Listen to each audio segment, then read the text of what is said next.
अस्सलामु अलैकुम व रहमतुल्लाह। आज की इस वीडियो में हम बात करेंगे उस नबी की जिनको अल्लाह ने ऐसी ताकत और इल्म दिया जो किसी और इंसान को नहीं मिला, जिनके हुक्म से जिन्नात काम करते थे, हवाएं उनके ताबे थी और परिंदे उनकी फौज में शामिल थे।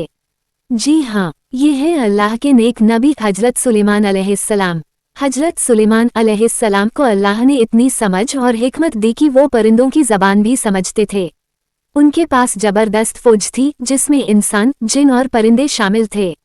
इतना ही नहीं, हवा भी उनके हुक्म से चलती थी।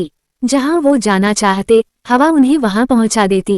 हजरत सुलेमान अलैहिस्सलाम ने चींटी की ये बात सुनी और मुस्कुराने लगे। उन्होंने अल्लाह का शुक्र अदा किया कि उन्हें इतना इल्म और समझ बख्शी। सोचिए, एक नबी जो जिन्नात और हवाओं पर हुकूमत रखते थे, वो इतनी छोटी सी चींटी की बात भी ध्यान से सुनते थे।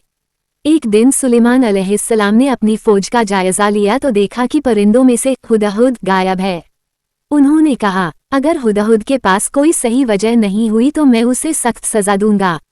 कुछ देर बाद हुदहुद आया और बोला, मैं सबा की कौम से खबर लाया हूँ। मैंने वहाँ एक औरत को पाया जो उनकी मलिका है। उसका नाम बिल्किस है, लेकिन अफसोस, वो लोग सूरज की पूजा करते हैं, अल्लाह की नहीं। ये सुनकर सुलेमान अलैहिस्सलाम ने बिल्किस के नाम खत लिखा और कहा, मेरे पास फौरन आओ और अल्लाह के सामने सर झुका दो। बिल्किस जब आई तो सुलेमान अलैहिस्सलाम ने उसका तख्त मंगवाया। जिन्नात ने कहा, हम पर झपकते ही ला सकते हैं, लेकिन अल्लाह के एक बंदे आसिफ बिन बरखया ने दुआ पढ़ी और पलक झपकते ही बिल्किस का तख्त हाजिर कर दिया। ये देखकर बिल्किस हैरान रह गई और समझ गई कि ये सब अल्लाह की ताकत से है। आखिरकार उसने और उसकी कौम ने अल्लाह पर ईमान ले आया। अल्लाह ने उनकी दुआ कबूल की और उन्हें वो हुकूमत दी जो न उनसे पहले किसी को मिली और न बाद में मिलेगी। जिन्नात उनके लिए इमारतें बनाते, दरिया से मोती निकालते और हवा उनके लिए मुसाफिरी करती। हजरत सुलेमान अलैहिस्सलाम की जिंदगी हमें ये सिखाती है कि इल्म और ताकत दोनों अल्लाह की नेमत हैं। अगर इंसान अल्लाह का शुक्र अदा करे और इन नेमतों को सही रास्ते पर इस्तेमाल करे तो अल्लाह उसे इज्जत और कामयाबी देता है।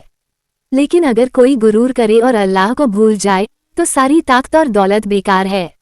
आओ दुआ करें कि अल्लाह हमें भी सुलेमान अलैहिस्सलाम की तरह इल्म, हिकमत और शुक्रगुजारी की तौफीक दे।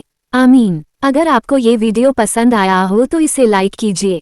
अपनी राय हमें कमेंट्स में ज़रूर बताइए और ऐसी ही और प्यारी इस्लामी कहानियाँ सुनने के लिए हमारे चैनल को सब्सक्राइब करना न भूलें।